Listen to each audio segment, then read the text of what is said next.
Hi, everybody. Kind of like feels a bit dark. Maybe it's just me. Hi, everyone. Come on in, come on in, come on in. Say hello, say hello. Come on in, say hello. Let me know when you come in. Tell me how your day has been. Are you keeping warm? It is cold down here in Alabama. I tell you, it is cold. Hi, everyone. Come on in, say hello when you come in. Say hello, come on in, say hello, come on in.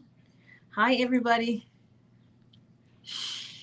Okay, let's put banners up. Okay, there we go. And oh, someone was asking me the other day because I usually when I go live on YouTube, I also, for the most part, simultaneously broadcast on Facebook as well. And someone was asking, so how do I know who is watching from YouTube and who's watching from Facebook? So the streaming app that I use, which you have to subscribe and pay so you can get that premium access, it would show where everyone is viewing from. So if it's YouTube, it would have the YouTube logo, and if it's Facebook, it would have that. So that's how I'm able to tell. Hi everyone, this is Attorney Abdisola Olale, immigration lawyer based in Alabama, representing immigration clients in all 50 states.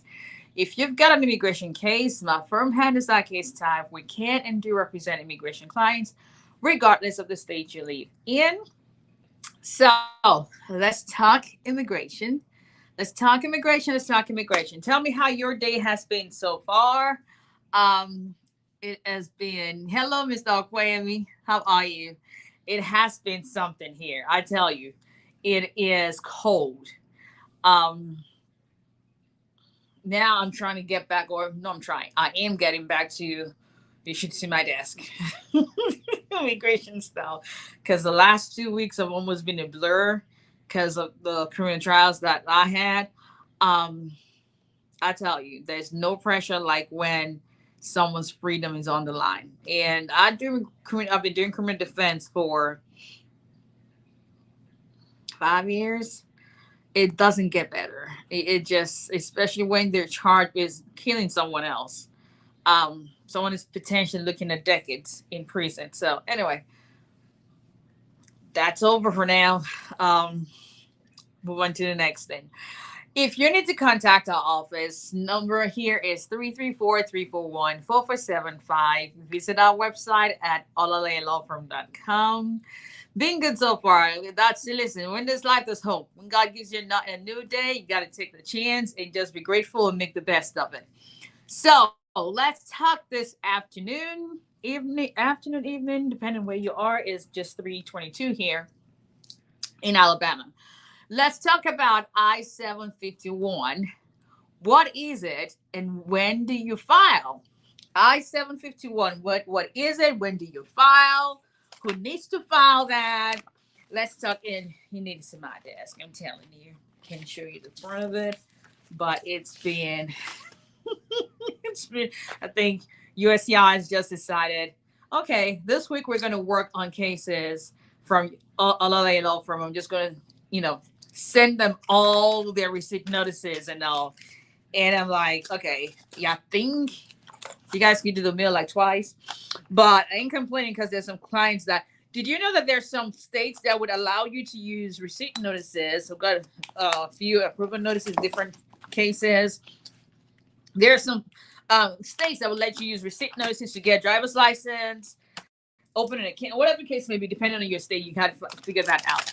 But let's talk about I-751 and one of the approval notices. Well, not approval, but extension notice that we got today was an I-751. And I want to show you guys that they are. I'm looking at it so I make sure that my client's information is protected. And they are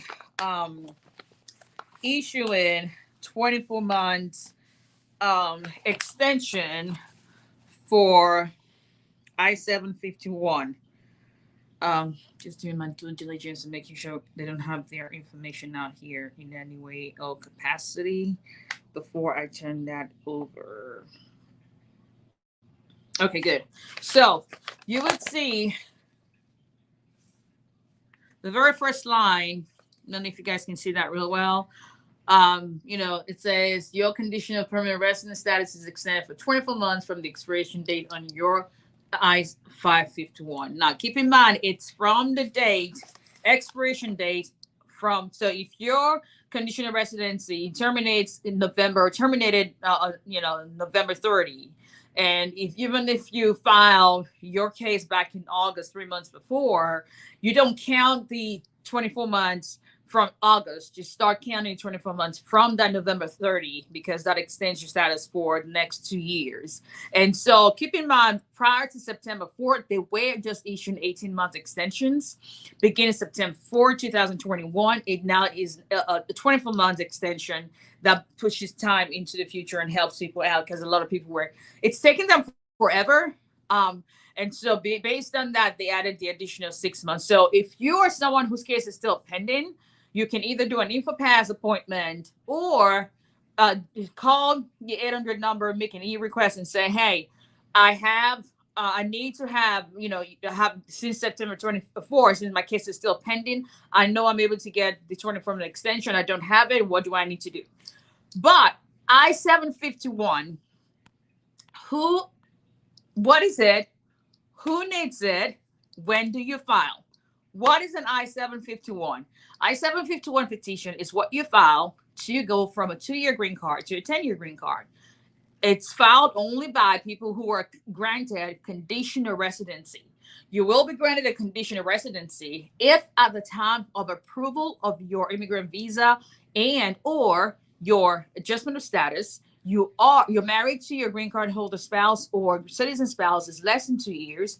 And so if that's the case, USCIS or Department of State will issue you, USCIS, because even if you're coming in, you come in with an immigrant visa. Once you get in, then they give you your green card. So you will be issued a 2-year green card that will expire in the 2 years from the time you become a permanent resident, but it's conditional. Before the 2nd year anniversary of the 2-year period, you are required and allowed by law to file within the 90 days prior to the 2nd year anniversary. You're required, mandated to file your petition to remove the conditions on your residency. If failure to file that, you can land yourself in removal proceedings. It doesn't mean you lose status. It just means you've been placed in deportation proceedings. So it's always best to remember when to file. So you have up to 90 days before the 2nd year anniversary to file. And you are also required to file the petition jointly with your spouse. That is a general requirement. So what is it? That's what it is. It's a petition you have to file if you're someone who has been a conditional residency and you have to file resident and you have to file that to get your 10-year green card. Who needs to file that? Those who are conditional residents. When do you file? Generally, you have to required to file within 2 years after you become a conditional resident. Before the 2nd year anniversary, you have 90 days up until then. There are exceptions as to when you can file an I-751. So if you are filing jointly with your spouse, you cannot file before the 2nd year, before it's 2 years. If you are, however, filing a waiver-based I-751, then you do not have to wait the 2-year period before you file your petition.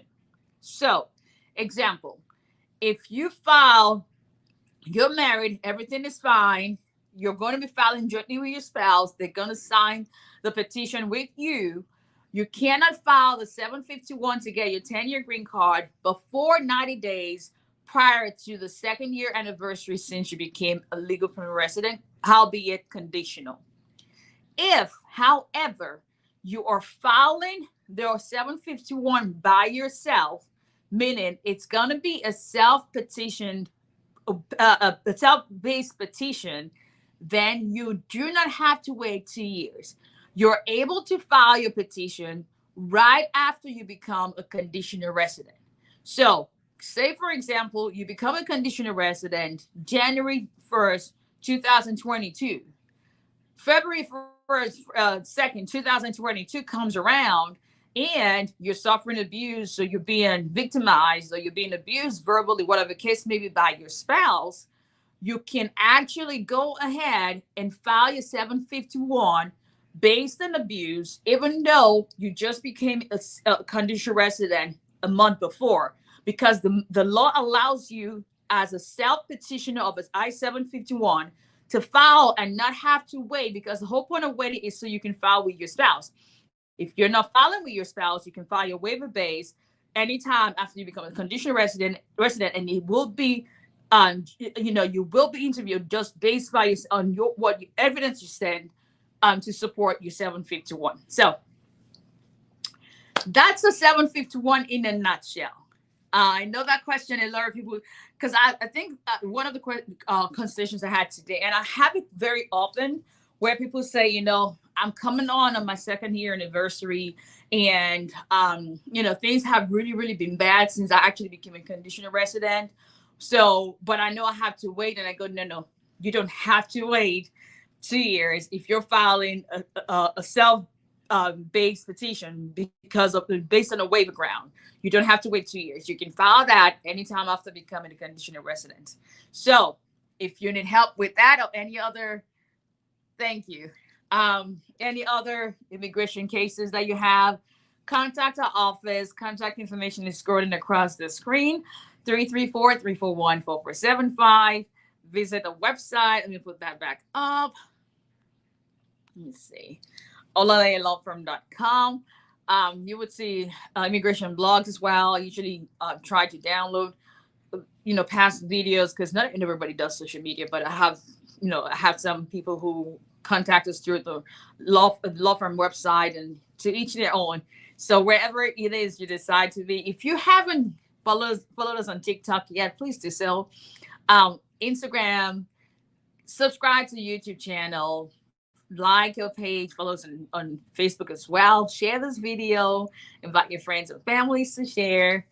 Very much appreciated each and every time. So, all right, people, I will see you guys next time.